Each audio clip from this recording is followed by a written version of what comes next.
pergi berkemah membawa tenda dipasang di tengah hutan. Virus corona adalah pertanda supaya kita dekat dengan Tuhan. Assalamualaikum warahmatullahi wabarakatuh. Alhamdulillahirabbil alamin wa bihi nasta'in wa ala umuri dunya waddin. Wassalatu wassalamu ala asrofil anbiya'i wal mursalin Sayyidina wa maulana Muhammadin wa ala alihi wa sahbihi ajma'in. Amma ba'du.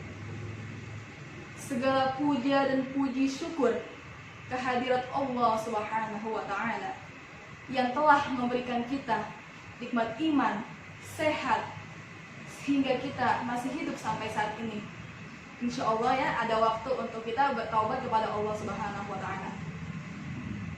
Salawat serta salam selalu tercurahkan kepada baginda kita, Nabi besar kita, pujaan kita, qurratu ayun kita, Nabi Muhammad sallallahu alaihi wasallam, yang telah membawa kita dari zaman minad dzulumat ilan nur. Alhamdulillah, saya diberi kesempatan oleh Allah untuk dapat mengikuti lomba public speaking yang diadakan oleh Sister Lillah Project.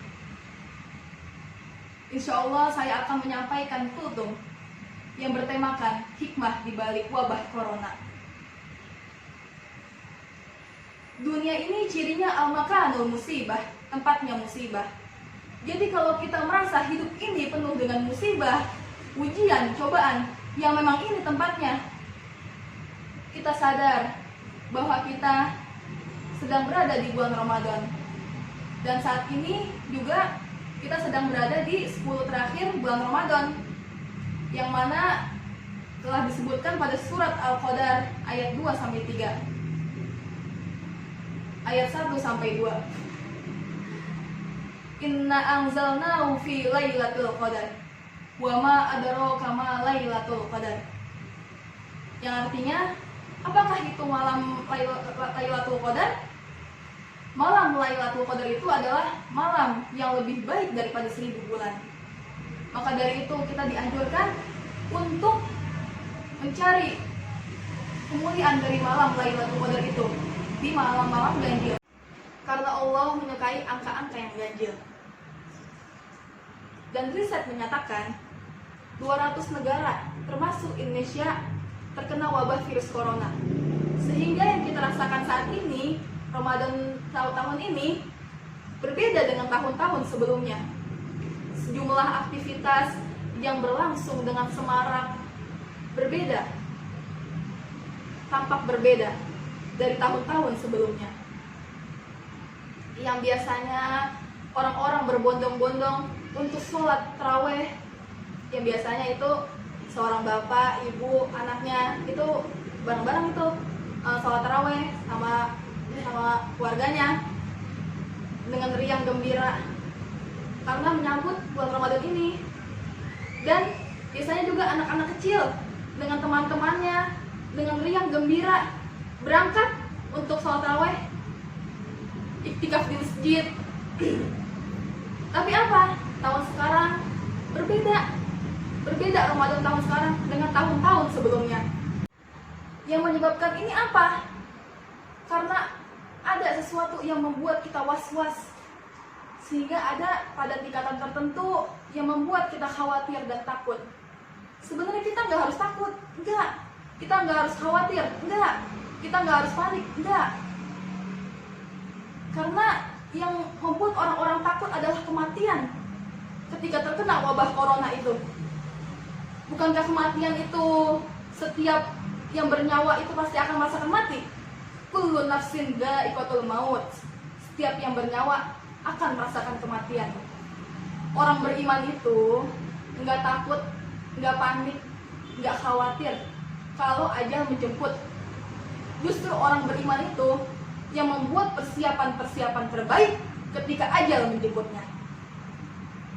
Maka hikmah dari adanya wabah corona ini adalah yang pertama, wabah corona atau biasa disebut dengan COVID-19 ini menyadarkan kita akan kelemahan kita, keterbatasan kita, seolah-olah menggambarkan kepada kita bahwa kita tidak mampu untuk mengalahkan makhluk kecil Allah. Demi Allah, virus corona adalah makhluk Allah, karena tidak ada makhluk di bumi kecuali Allah yang menciptakannya. Sebenarnya apa sih tugas virus itu? Yusabbihu ma fis samawati wa ma fil ard. Virus itu dalam keadaan bertasbih kepada Allah. Dan COVID-19 ini sekaligus menyadarkan kita akan kemahabesaran Allah, kekuatan Allah, kemahasempurnaan Allah. Maka di bulan puasa seperti inilah, apalagi saat ini kita sedang berada di 10 terakhir Ramadan, yang mana pada 10 terakhir Ramadan ini terdapat malam Lailatul Qadar. Ini waktu yang sangat tepat untuk kita berserah diri kepada Allah secara totalitas. Dan virus corona ini menyadarkan kita bahwa adanya kekuatan yang tidak terbatas. Kekuatan apa itu? Kekuatan Allah Subhanahu wa Ta'ala. Virus corona ini mengajarkan kita bahwa kita sudah terlalu jauh kepada Allah, dan ini mungkin cara Allah juga agar kita kembali kepada Allah, dan hanya pada Allah lah kita kembali. Al-Quran Surat Al-Anbiya ayat 35. Bismillahirrahmanirrahim. Kullu nafsin dha'iqatul maut wa lanabluukum bisyarri wal khairi fitnah wa ilaina turja'un. Yang artinya setiap yang bernyawa itu akan merasakan kematian, dan kami akan menjadi kamu dengan keburukan dan dengan kebaikan, dan hanya kepada kamilah engkau dikembalikan. Maka dari itu, kalau kita diberi ujian oleh Allah berupa ujian keburukan, ya memang itu ujian gitu. Misalnya kita tuh hanya menganggap ujian itu hanya berbentuk keburukan saja, padahal kebaikan juga itu merupakan ujian dari Allah. Jadi kita jangan merasa bahwa kebaikan itu adalah sebuah anugerah, padahal itu juga merupakan ujian dari Allah. Lalu hikmah yang kedua, virus corona ini menyadarkan kita agar kita mentafakuri diri atas segala dosa-dosa kita kepada Allah dan kepada manusia. Selain bumi ini al-makanul musibah, dunia ini juga al-makanul ibadah, tempatnya ibadah. Orang semakin baik dia menghadapi musibah dalam hidupnya, maka jika orang itu baik ibadahnya, orang semakin baik ibadahnya, maka akan semakin dekat pula pertolongan Allah kepadanya. Orang semakin baik ibadahnya, maka akan semakin dekat pula Allah dengannya. Dan orang semakin baik ibadahnya, maka akan semakin dekat pula jawaban jalan keluar atas segala persoalan hidupnya. Perhatikan surat Al-Mulk ayat 2. Alladzi khalaqal mauta wal hayata liyabluwakum ayyukum ahsanu amala wa huwal azizul ghafur. Yang artinya Allah yang menciptakan mati dan hidup. Menurut tafsir Al-Misbah, hidup itu adalah yang merasa, yang bergerak. Kalau sesuatu yang tidak bergerak dan tidak merasa, itu mati berarti. Dan hidup itu lawannya mati. Hidup itu berarti sesuatu yang berfungsi sesuai dengan apa yang Allah ciptakan, apa yang diciptakan. Manusia diciptakan sebagai khalifah dan sebagai hamba Allah. Kalau manusia tidak menjadi khalifah dan tidak menjadi hamba Allah, berarti tidak hidup gitu, maksudnya tidak hidup menurut tafsir Al-Misbah.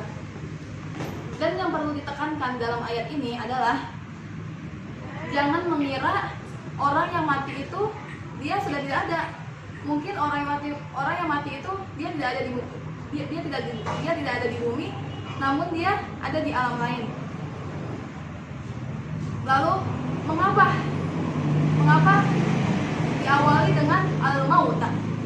Karena dengan kematian itulah yang menggugah hati manusia untuk selalu mengingat Allah.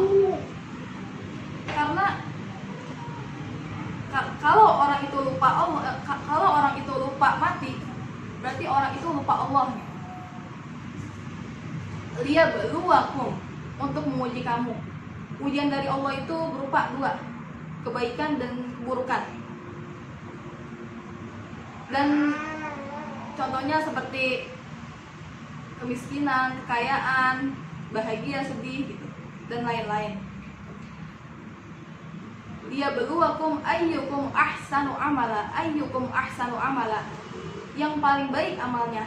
Allah tidak berfirman yang paling banyak amalnya, namun Allah berfirman yang paling baik amalnya. Karena ada orang yang banyak amalnya namun tidak langgeng, namun Allah lebih menyukai, namun Allah lebih menyukai yang sedikit namun langgeng.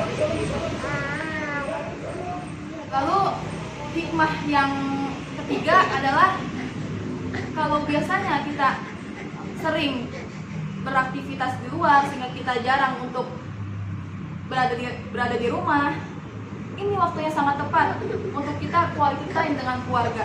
Pagi ketemu pagi, kita bertemu dengan orang yang kita cintai. Masya Allah, selalu ada hikmah di balik segalanya. Hikmah yang keempat, langit di Jakarta semakin membiru. Mungkin ini juga cara Allah untuk mensterilkan bumi ini, alam ini. Corona datang bukan tanpa sebab, karena bumi ini hukumnya sebab musabab. Dan mengapa Allah datangkan virus corona kepada kita semua? Karena Allah yakin kita bisa mengantisipasinya. Jika dengan virus corona saja kita belum dekat dengan Allah, lalu dengan virus apa lagi? Jika dengan adanya longsor, banjir, tsunami tidak membuat kita dekat dengan Allah, lalu dengan ujian seperti apa lagi? Mudah-mudahan dengan adanya musibah seperti ini bisa menjadikan kita menjadi hamba Allah yang semakin dekat dengan Allah, yang semakin selalu untuk mengingat Allah. Semoga hati dan pikiran kita semakin tenang, dan tujuannya untuk selalu mencari ridha Allah. Itulah kultum saya yang singkat ini. Mohon maaf jika banyak kekurangan. Sesungguhnya kekurangan terletak pada diri saya, dan kelebihan hanyalah milik Allah semata. Wabillahi taufiq wal hidayah. Wassalamualaikum warahmatullahi wabarakatuh.